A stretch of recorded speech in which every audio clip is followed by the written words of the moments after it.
Salut, je vous souhaite la bienvenue sur ma chaîne. Aujourd'hui, nous allons parler divorce.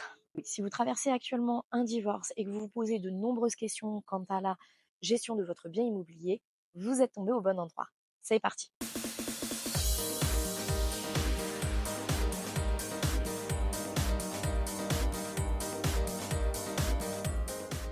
Une fois le divorce envisagé, trois grandes options s'offrent à vous concernant votre bien immobilier. La première étant de vendre celui-ci. Cette option vous permet de tourner la page plus rapidement et ainsi repartir sur de nouvelles bases. Elle est généralement perçue comme un moyen de simplifier le processus de divorce et ainsi régler la question du logement. La deuxième option qui va s'offrir à vous va être l'indivision. Vous resterez donc tous les deux copropriétaires du bien, ce qui vous permettra de le mettre en location. Cette option peut être avantageuse s'il vous reste beaucoup de crédits à rembourser. Mais attention, pour cela, il faut une bonne gestion et surtout une bonne entente.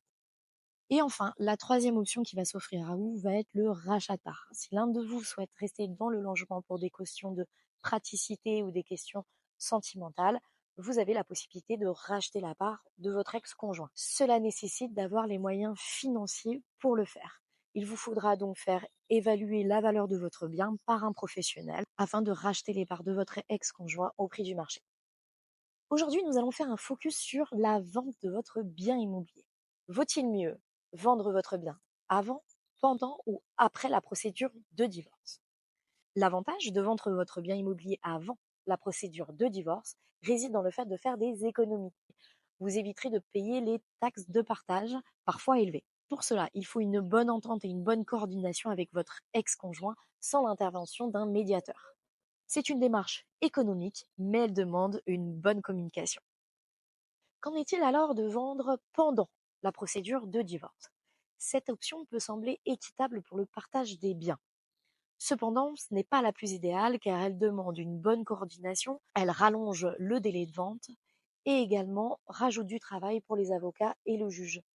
Ce n'est pas l'option la plus rapide ni la plus simple. Vendre après la procédure de divorce. Si le jugement est passé, vous devrez régler les taxes de partage, ce qui peut réduire la part nette de chacun. C'est une option à considérer si une vente immédiate n'est pas nécessaire et que vous souhaitez attendre que le marché immobilier soit plus avantageux pour la vente de votre bien.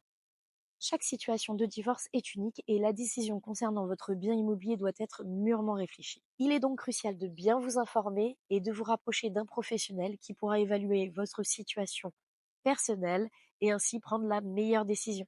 J'espère que cette vidéo vous a plu et que vous avez apprécié les conseils.